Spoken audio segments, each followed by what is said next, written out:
Greetings fellow Decepticons, Sandblaster1987 here with another animation review mini vlog. Today, tying in with my Shadow the Hedgehog content month for November 2024, I will be going over the Project Shadow storyline from a Sonic X anime series of 2003.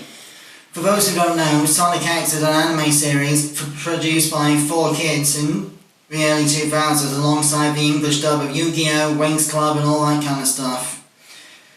Basically, it was created in Japan, adapted for the English-speaking audience by America using the voice actors from the Sonic Adventure video games, and using character designs that match the Sonic Adventure style, like Sonic, Tails, Amy, Knuckles, Eggman, etc. And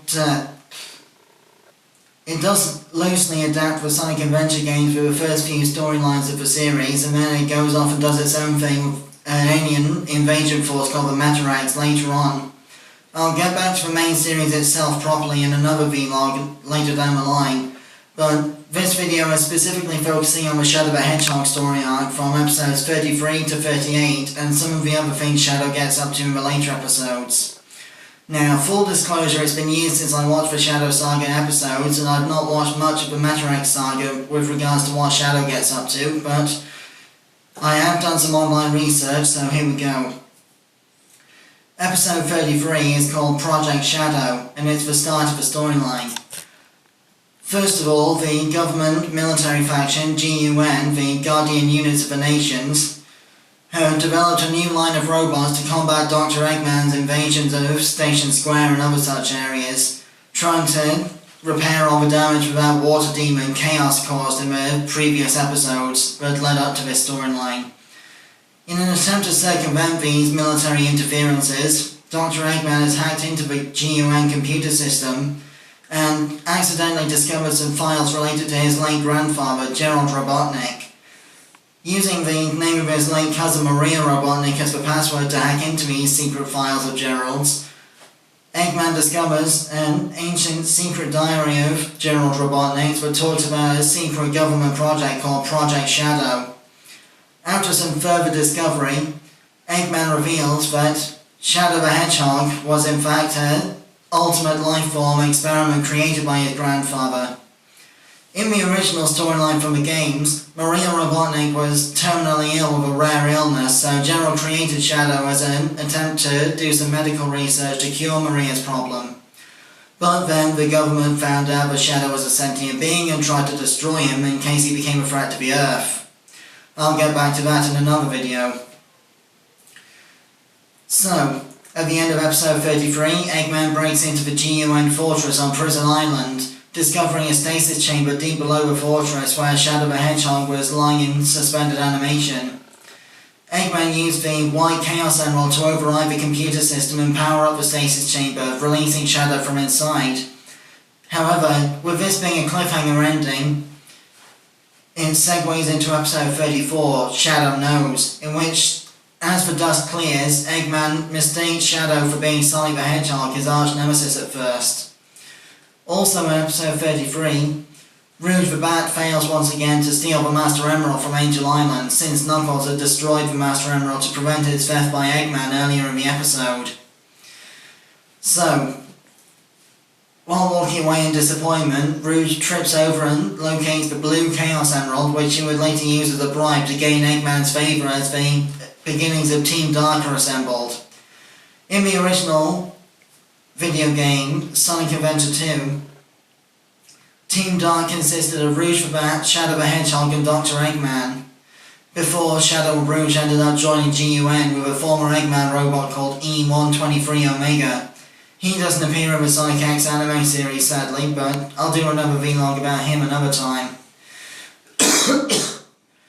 Going back to episode 34, Shadow Knows.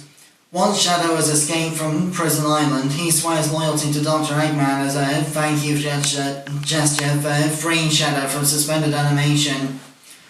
But because Shadow's memories are still fuzzy from being stuck in suspended animation so long, he's still hell-bent on getting rid of GUN for revenge for Maria's death and General's imprisonment. Proving his loyalty to Dr. Eggman, Shadow ends up breaking into a museum exhibit and steals the green Chaos Emerald. This is where Sonic and Shadow meet for the first time, and they start to clash over who's the fastest, who's the strongest, and Sonic accusing Shadow of being a fake hedgehog and all that. This would be the first of many rivalry encounters between Sonic and Shadow, and not just the Sonic X series, but the franchise as a whole, including a couple of boss battles in later video games like Sonic Generations and Sonic Heroes and such. But back to the anime series. Sonic and Shadow's fight is interrupted when the GUN military forces surround Sonic and arrest him for trying to steal the Green Chaos Emerald, having mistaken him for Shadow once again. Apologies for the background noise for all the Decepticons, it's a bit busy around here at the minute. But, as I was saying, episode 35, Sonic's Big Break, shows Sonic arrested on Prison Island, in the same underwater prison cell that Gerald Robotnik was locked up in at one point. So, Team Sonic break into Prison Island to rescue Sonic, which leads to Amy Rose breaking the glass of the prison cell Sonic is in with her giant hammer. Meanwhile, Eggman, Rouge and Shadow the Hedgehog, now the completed Team Dark, go back to Prison Island to lay explosives to destroy the island fortress. Rouge finds 3 more Chaos Emeralds hidden in maximum security at Prison Island, and Shadow the Hedgehog clashes with Sonic again as Sonic's trying to escape the island. Then, as Sonic is trying to meet up with the rest of his team, their human ally Chris Thorndyke runs into Shadow as Shadow is trying to rescue Rouge the Bat from the explosions that Eggman and Shadow have planted across the island, because Eggman's escape window didn't leave in enough time to rescue Rouge if things went wrong with trying to get the Chaos Emeralds out. So Shadow basically abducts Chris Thorndyke along with Rouge the Bat when he uses Chaos Control to teleport them to the Space Colony Arc space station where Shadow was created. Then, in episode 36, Shadow World, Shadow gets flashbacks of Maria's death when he sees the inside of the Arc once again. Meanwhile, Chris Thorndyke is wondering how he got there and trying to convince both Rouge and Shadow that what Eggman's doing is wrong. Meanwhile, Eggman now has all 7 Chaos Emeralds and is realigning them in the reactor core of the Space Colony Arc to power up the Eclipse Cannon, which is a secret weapon that his grandfather Gerald added to the station, in a sort of pointy structure on the bottom of the station that looks a bit like the nose of Dr. Eggman if you consider the fact that there's eyes and a mustache, much like the Death Egg also on that particular part of the station.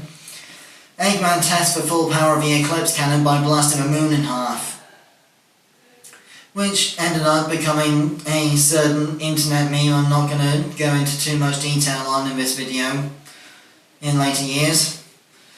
But anyway, the rest of Team Sonic used Tails' X-Tornado vehicle to fly to the Space Colony Arc and rescue Chris Thorndyke from the clutches of Eggman, Shadow and Rouge. Then, in episode 57, Robotnik's Revenge, we find out that Knuckles has brought the Master Emerald with him, along with a counterfeit yellow Chaos Emerald created by Tails that was supposed to be designed to not only disrupt the Eclipse Cannon's power, but also allow Sonic to still use Chaos Control to teleport in and out of danger if need be.